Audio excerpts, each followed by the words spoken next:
ఇద్దరు సోదరులు రోమ్కు చెల్లించాల్సిన పన్నుల అప్పులతో పోరాడుతుండగా రెడ్ క్వార్టర్లోని ఒక స్త్రీ తన దయ్యాలతో పోరాడుతోంది. ఈ ఒక్క లైన్ చదివితే చాలు ఈ పాత్రలు ఎంతటి భయంకరమైన ఒత్తిడిలో ఉన్నాయో మనకు స్పష్టంగా తెలిసిపోతోంది. ఇది ఏదో వాళ్ళ రెగ్యులర్ లైఫ్ స్టోరీ కాదండి, అక్షరాల ప్రాణాలతో చెలగాటమాడే ఒక పెద్ద పోరాటం. ఈ రెండు పోరాటాల మధ్య ఉన్న తేడా చూస్తే నిజంగా ఆశ్చర్యపోతాం. ఒకవైపు చూస్తే ఆ ఇద్దరు సోదరులు ఎదుర్కొంటున్నది భౌతికమైన రాజకీయపరమైన పోరాటం. కఠినమైన రోమ్ సామ్రాజ్యం విధించిన పన్నుల భారం కింద వాళ్లు నలిగిపోతున్నారు. మరోవైపు ఆ స్త్రీ పోరాటం బయటి వ్యక్తులతో కాదు, తనలో ఉన్న అంతర్గత దయ్యాలతో.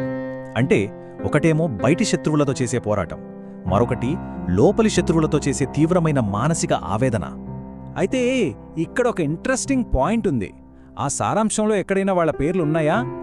లేదు కదా, కేవలం ఇద్దరు సోదరులు ఒక స్త్రీ అని మాత్రమే మెన్షన్ చేశారు.